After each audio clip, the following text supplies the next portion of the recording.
안녕하세요. 결혼을 엎을 뻔했지만 착한 신랑 만나 결혼한 지 3년 되는 새댁이에요. 10월대 입성을 앞두고 이게 맞나 고민했던 것도 사실입니다.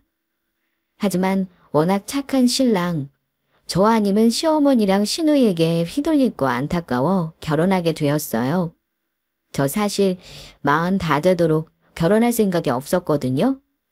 비혼주의자라고 하나요? 결혼을 하지 않는다고 마음먹은 사람 있잖아요. 사실 제가 그랬습니다. 하지만 신랑 만나 이런 사랑을 받아도 되나 싶을 정도로 과분하고 행복했어요. 이 사람이라면 아이가 없어도 혼자 평생을 늦는 것보다 너무 행복하겠다 생각 들었고요. 해가 해만 바라봐 해바라기라고 하잖아요. 신랑은 저만 바라봐 가영바라기라고 주위에서도 늘 말하고 저 역시도 느끼고 있었거든요. 저희 친정엄마도 어떻게 그런 시댁에서 이런 처수가 나왔는지, 하나님이 사람에게 주는 적당한 선과 악을 신랑에게 몰빵한 거 아니냐고 말할 정도입니다. 대체 어느 정도인지 궁금하시죠? 마음 같아서는 시댁욕 실컷 해대고 싶어요. 착함에 극을 달리는 신랑과 그 반대의 성격, 성향을 지닌 우리 시어머님 이야기 빠르게 시작할게요. 참고로 신호는 그 어디쯤으로 시어머님을 조금 더 닮았다고 살짝 전하고 싶네요. 언니, 좋겠어요. 더 새로 바꾸니까. 나도 결혼한 지 이제 10년 다 되어가니까 가전 가구 다 바꿔야 하는 거 있죠? 아직 집 대출금도 다 못 갚았는데 나갈 돈은 왜 그렇게 끝이 없나 몰라요. 언니 좋겠어요. 집도 대출금 안 나가도 되잖아요. 찬이야, 너도 가전 가구 바꾸고 싶어? 집 대출금이 있어도 그거 얼마나 한다고. 한 번에 들어가는 돈이 많아서 비싸다 느끼는 거지. 한 번 사면 10년은 거뜬히 사용하는데 오히려 먹는 게 제일 비싸지. 가전이나 가구가 더 싼 거야. 결혼 예정일을 앞두고 시댁에 갔었어요. 어머니께서 혼수 준비로 할 말이 있으시다고 부르셨거든요. 어떤 것들이 필요한지, 어떤 구성을 할지 대략적인 이야기를 주고받는데 신우가 잠깐 들렸다가 결혼을 하며 집 가전가구를 새로 드린다는 말에 엄청 부러워했습니다. 신우는 신랑이랑 8살 차이가 나는데 20대 초반에 빠르게 결혼했거든요. 저는 신랑보다 3살 연상이라 나이 차도 나지만 아무래도 부모님이 안정적이시고 저도 직업이 직업인지라 모아둔 돈이 있어서 집 대출금 없이 서울 견들이지만 자가가 있었어요. 그래서 가전이나 가구만 새로 드리는 건데 그걸 많이 부러워하더라고요.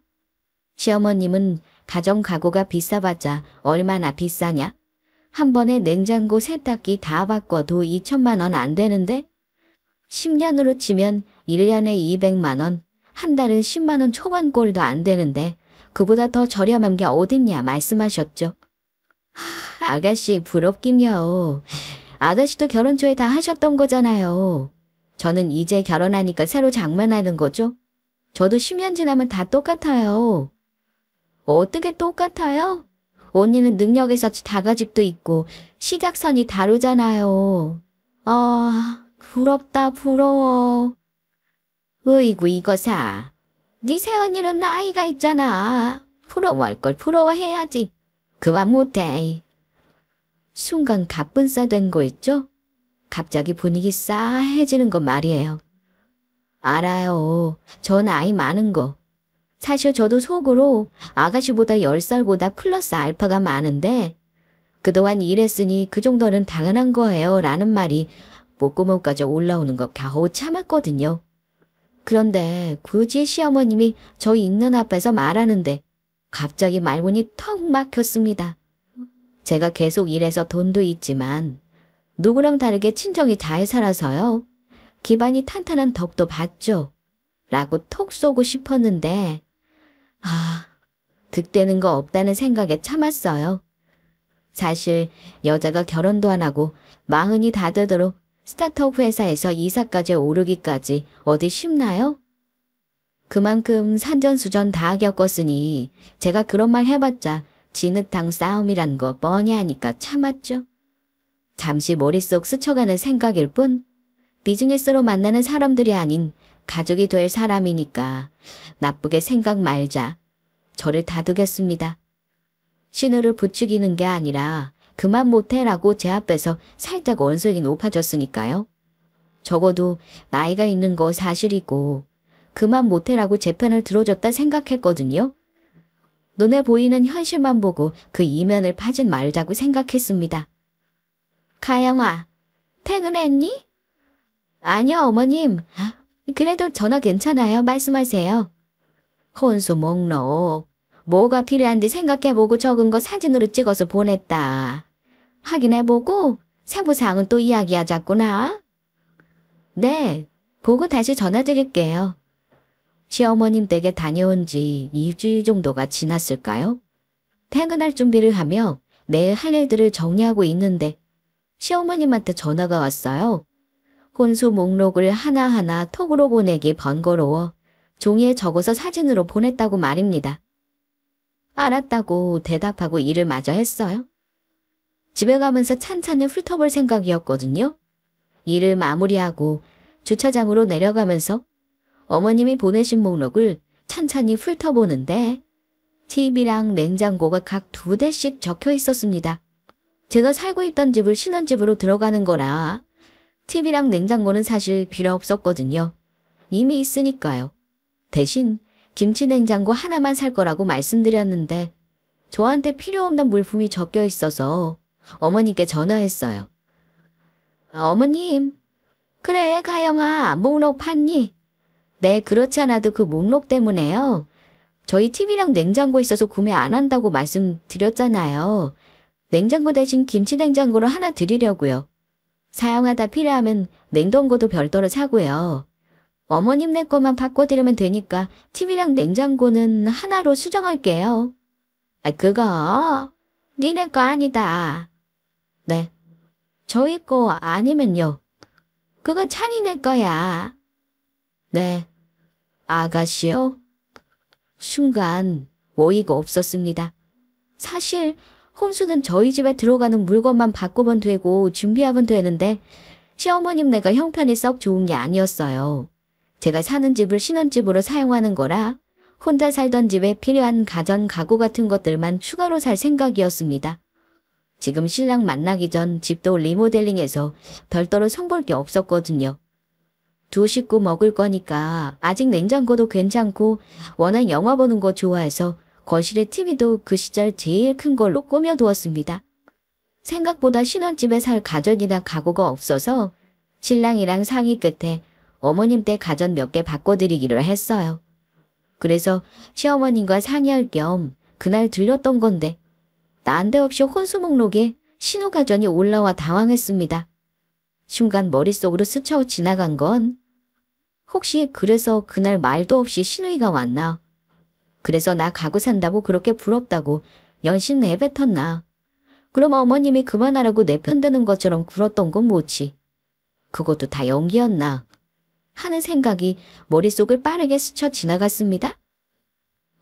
어머님, 저 혼수 준비하는데 왜 아가씨네 거를 사요? 원래 어머님네도 저희가 사용할 거 지금 바꾸지 않아도 되니까 어머님네 바꿔드리자 한 거지 원래 혼수는 어머님네 거 바꾸는 것도 아니잖아요.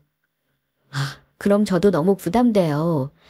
어머님, 아가씨 건 아가씨가 구매하는 걸로 할게요. 선을 분명하게 그어야지 싶었어요. 시어머님네 가전을 몇 개 바꿔드린다고 한 말이 혹시 다른 뜻으로 전해졌나 싶었습니다. 혹시나 오해가 있어서 서로 의견이 달라졌다고 생각하고 싶었죠. 그러지 않고서야 한마디 상의도 없이 신호 가전을 혼수 목록에 적어놓고 당연하단 듯 신혼의 가전이라고 말할 수는 없으니까요. 무엇보다 제가 의견을 똑바로 해야 한다 생각했어요. 말은 전하는 게 아니라고 착한 신랑 앞세워 말 전하고 싶은 생각도 없고 아직은 결혼 전이니 사실 저도 아쉬울 게 없다 생각했습니다. 사실 지금까지 결혼을 하고 싶지 않았던 여러 가지 이유 중 이런 시어머님 만날까 두려웠던 점도 있었거든요. 사랑해서 결혼하는데 부부가 좋아도 이렇게 주위에서 쥐고 흔들려는 사람이 있으면 결혼 생활이 평탄하지 않는다는 말들을 워낙 들어서 결혼까지 쉽게 생각이 들지 않기도 했죠. 아니라 다를까 어떻게 천사 같은 신랑 엄마가 이러지 싶은 말들을 서슴없이 내뱉으셔서 제가 할 말을 해야겠다 싶었어요.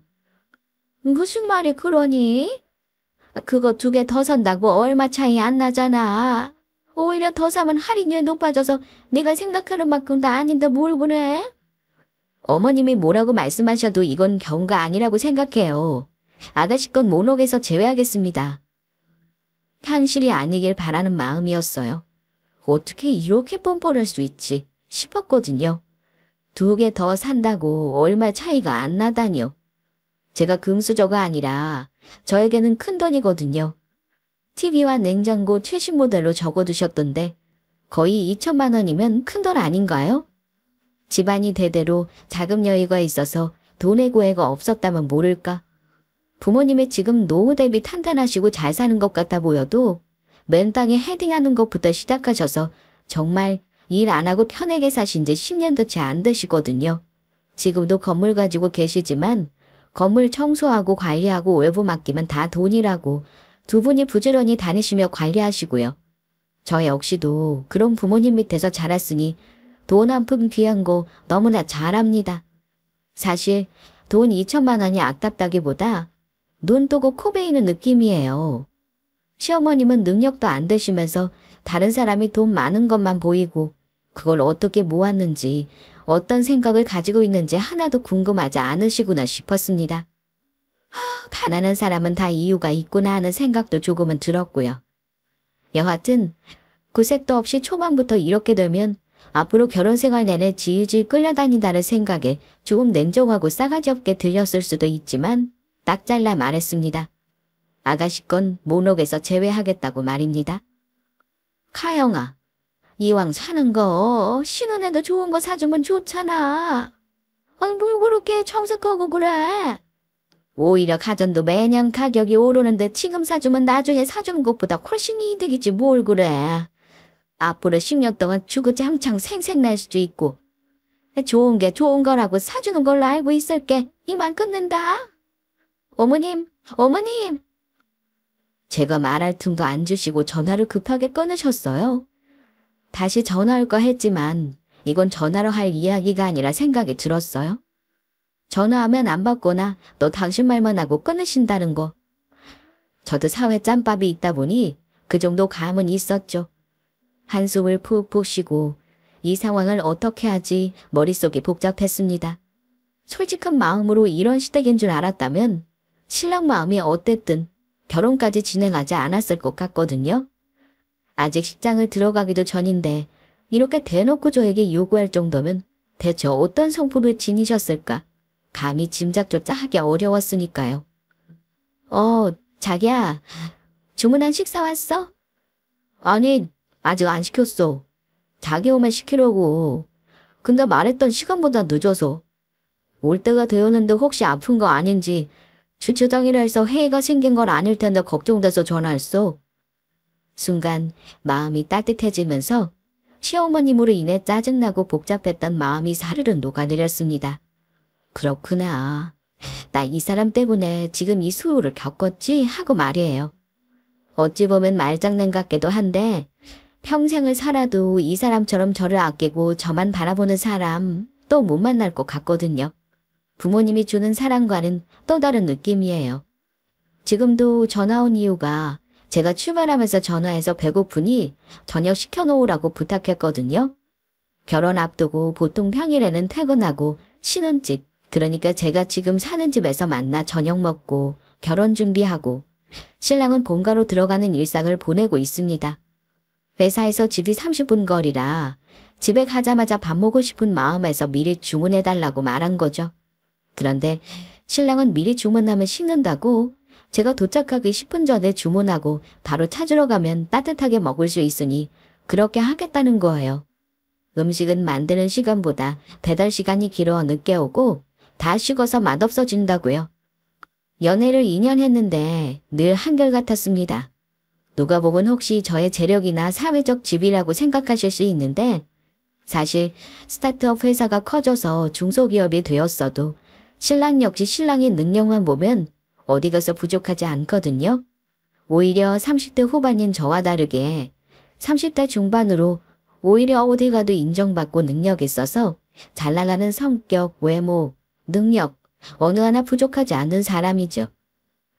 이 사람은 IT 기업 부장이고 저희 회사 클라우드 작업 때문에 의뢰했다가 자주 보게 되고 친해지고 사랑이 싹 텄거든요. 제 인상은 차갑다고 해야 할까요? 똑 부러지는 말투에 차도녀 이미지가 강합니다. 그래서 회사 부하 직원들은 저를 무섭다고 말하는 사람도 있어요. 그렇다고 많은 말을 하거나 괴롭히는 스타일이 아닌데 말이에요. 사람들은 제가 카리스마가 있다고 하는데 사실 저 허당이거든요. 그런 제 모습을 유일하게 알아봐준 사람이 지금 신랑이기도 하고요. 이사님은 여기 허브티요? 저 커피 부탁했어요. 커피 주세요. 오전에만 벌써 2잔 정도 드신 것 같은데 향긋한 티타임으로 속 좀 달래는 것도 괜찮을 것 같아서 허브티를 주문했어요. 괜찮죠? 잦은 회의로 한 공간에 있는 게 많은 시기가 있었습니다. 대부분의 직장인들이 그렇듯 커피는 선택이 아니라 필수죠. 머리를 돌아가게 만들어주는 포션 같은 느낌이요. 저 역시도 커피를 달고 사는 사람이고 직원들 모두 커피를 좋아하는 걸 알아서 몇 시에 음료를 주문해보든 항상 커피였습니다. 밤 6시에 회의가 잡혀도 다행히 커피를 사다주는 직원들 사이에서 처음으로 커피 많이 먹었다고 허브티를 사다준 사람이 신랑이었어요. 너무나 당연하게 커피 너무 많이 마신다며 허브티를 사다주는데 당황도 하고 어떻게 대처해야 하지? 우왕좌왕하다. 저도 모르게 내라고 조용히 받아 마셨어요. 나중에 알고 보니 제가 회식 자리에서 불면증이 있어서 술 좀 마신 날이면 잠을 편히 잘 수 있어서 좋다고 한 말을 기억하고 커피를 줄였으면 하는 생각을 했다고 해요.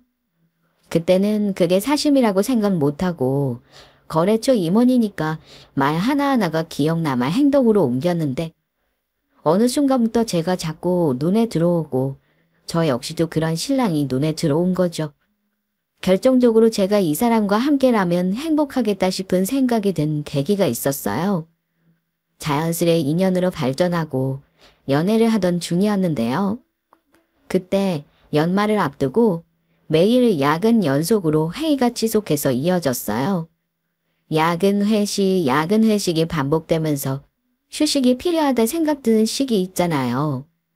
운전해서 가도 30분 거리지만 운전조차 하기 싫어 늘 택시 타고 퇴근하는 게 습관이 들 정도로 힘든 시기였어요. 그날도 어김없이 야근으로 저녁도 못 먹고 회의를 진행하는데 창밖으로 눈이 내렸습니다. 내리는 눈을 보고 있으니 문득 붕어빵이 먹고 싶었어요. 제 개인적인 생각은 한낮의 붕어빵이 아니라 꼭 눈이 오는 날처럼 추운 겨울밤 가까운 뜨끈뜨끈한 붕어빵을 한 입 베어물 때 그 고소함 따뜻함이 짜증이나 피로를 한 번에 날려보내줄 정도로 행복감을 준다 생각하거든요. 탈출구가 필요하기도 하고 그런 행복한 작은 행복이 그리워지기도 했습니다. 회의가 끝나고 퇴근 언제 하든지 오매불망 저만 기다리는 신랑에게 이제 곧 퇴근한다며 전화로 붕어빵 이야기를 했어요.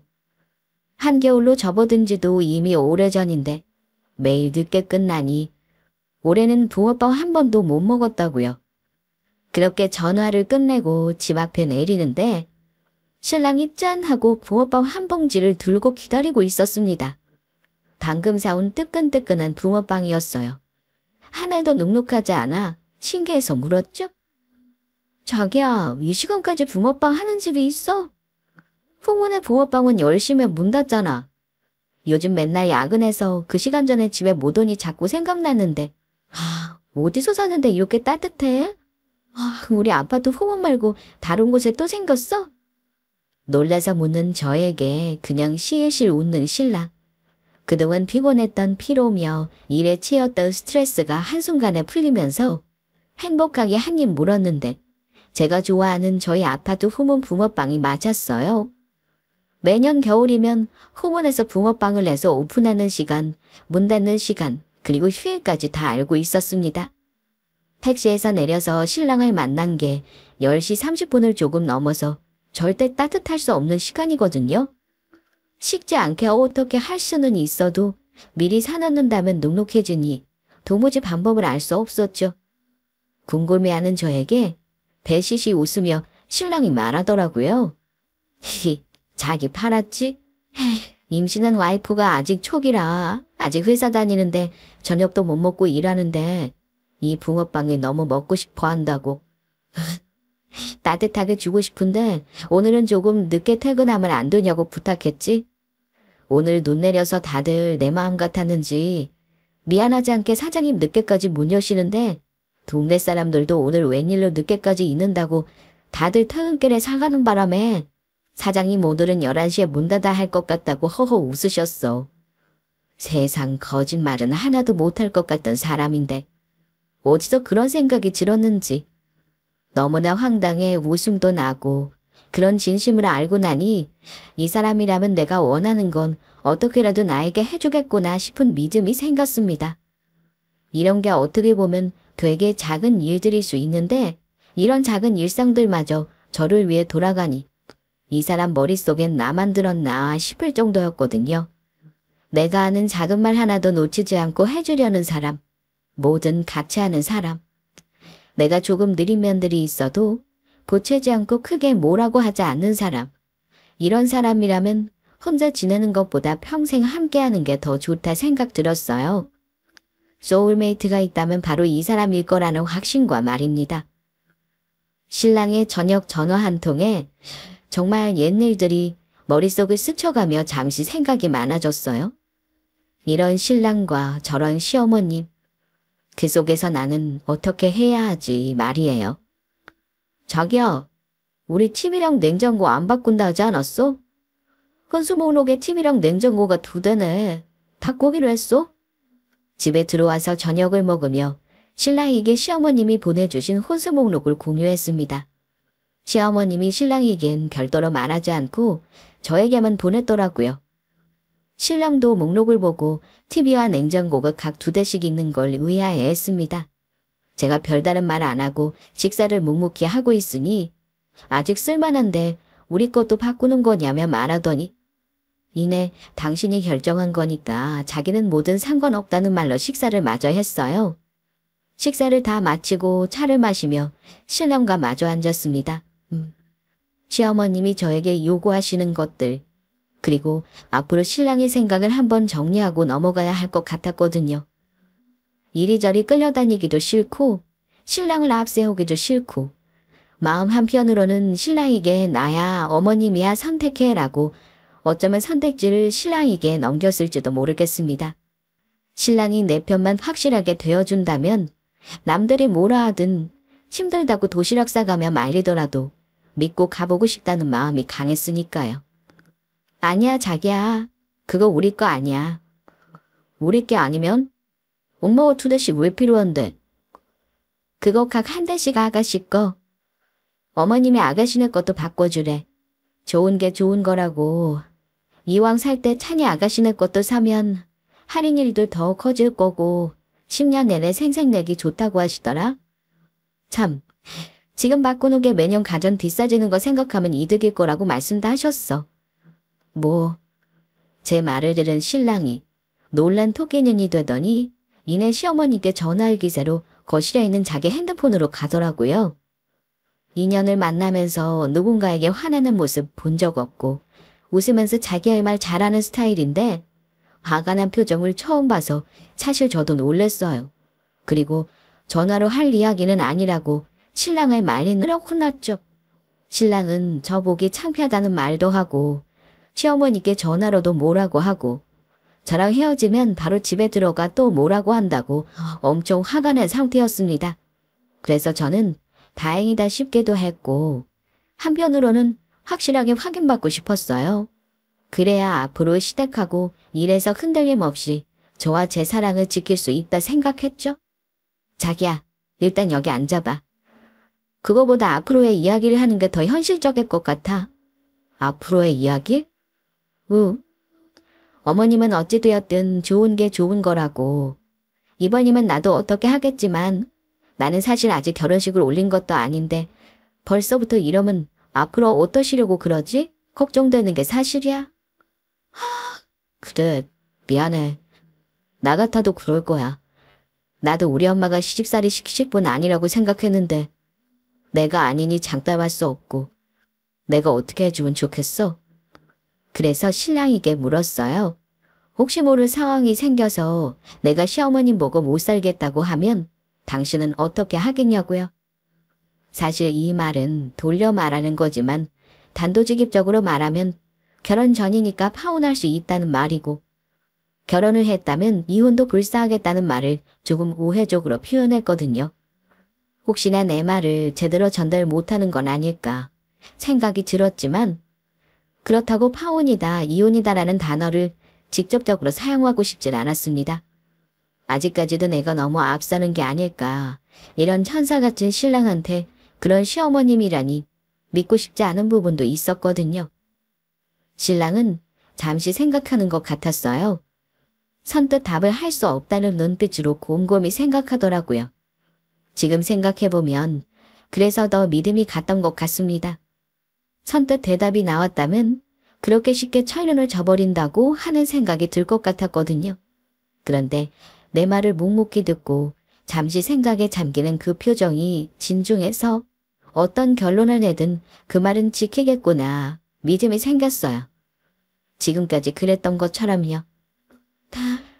혹시라도 자기가 말한 일들이 생긴다면 우리 엄마 안 보고 살아도 돼. 엄마도 찬이가 나보다 더 가깝고 잘 지내서 아쉬울 것 없을 거야. 그런데 나는 달라. 나는 앞으로 남은 인생 자기랑 살고 싶어. 네가 웃는 모습만 봐도 나는 이렇게 좋은데 그 모습을 볼 수 없다면 내 남은 인생도 의미 없을 것 같아. 걱정 마. 나는 너 하나면 되니까. 그런 일이 생긴다면 나는 너 하나만 보고 걸어갈게. 지금까지 그랬던 것처럼. 저를 많이 사랑하고 신랑 인생의 반 이상을 제가 차지한다는 것도 알았지만 막상 말로 들으니 기분이 묘했습니다. 제가 뭐라고 시어머님과 사이를 종영하나 싶기도 하고 이렇게 나만 바라보는 신랑이 있으니 혹시 그런 일이 생긴다면 더 행복하게 해줘야겠다. 책임감이 막중하게 생기기도 했어요. 그리고 질질 끄는 게 아니라 빠르게 혼수 사건을 마무리하고 싶었습니다. 이게 마무리되지 않는다면 앞으로 시어머님한테 끌려다닐 것 같고 저랑 신랑 사이도 멀어질 수 있다 생각했거든요. 좋은 게 좋은 거라지만 꼭 그렇지 않다는 거 아마 청취자분들도 많이 알고 계실 것 같아요. 호의가 계속되면 혹으로 책 잡히는 거 한두 번 보고 들은 게 아니니까요. 마음을 좀 강하게 먹기로 했습니다. 사회생활을 하며 강하게 지냈다고 생각했지만 사랑하는 사람 어머님을 대하는 일은 또 다르더라고요. 남이라 하기도 애매하고 그렇다고 단순히 어른이라고 말하기도 무한 그런 사이니까요. 전화로 할 이야기는 아닌 것 같아 시어머님 댁으로 찾아갔습니다. 커영아, 웬일이니?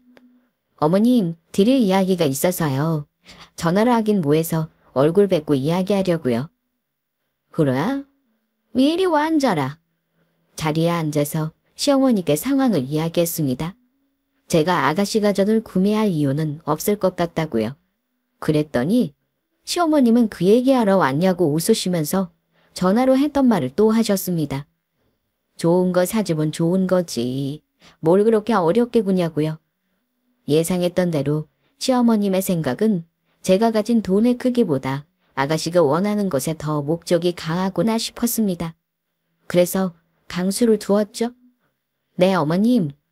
그럼 제가 혼수 다 해갈게요. 어머님 원하시는 대로 아가씨네 TV랑 냉장고도 해드릴게요. 그래, 생각 잘했다. 이왕 바꿀 때 같이 바꿔야지. 형제지간에 시샘도 없고 사이가 더 좋은 거야. 찬이도 어디 가서 새언니 잘 들어와서 집안 가전 바꿨다고 자랑하면 고개도 좋고 그렇잖니. 그런데 어머님, 대신 저 신혼집 월세 나야 할 것 같아요. 아가씨 혼수까지 준비하면 제가 생각했던 예산을 초과해서 대출받아야 하거든요. 이자 내면서까지 아가씨 가전 바꿔드리는 건 아니잖아요. 그래서 말인데요. 어머님이 원하시는 대로 호소해갈게요. 대신 신혼집은 어머님이 구해주세요. 아니, 이야기가 왜 그리로 가니? 당황하신 시어머님은 어쩔 줄 몰라 하셨습니다. 제가 혼수해가고 신혼의 가정까지 바꿔준다고 할 때는 허허실실 웃으시면서 며느리 잘 들어왔다고 칭찬 일색하셨거든요. 그런데 제가 예산 범위를 넘어 대출을 받으면서 혼수할 이유는 없고 대출이자 갚으려면 지금 살고 있는 집 월세로 내놓을 테니 시어머님이 신혼집 구해주셔야 한다고 말했습니다. 당연하게 제가 신우이네 것도 해올 거라 생각하셨는지 갑자기 웃음기가 싹 빠지시더니 저에게 언성이 높아지셨어요. 커영아, 너 그렇게 안 봤는데 아주 애가 막 떠먹었구나. 너 착각하나 본데 아직 결혼한 것도 아니다. 결혼하고 이 집 식구 된 것도 아닌데 이렇게 예비 시어머님 앞에서 두 눈 똑바로 뜨고 자기 할 말 따박따박 말 대꾸하고 좋은 게 좋은 거라고 그렇게 말했는데 뭐라고? 혼수 해올 테니 신혼집 구해달라고?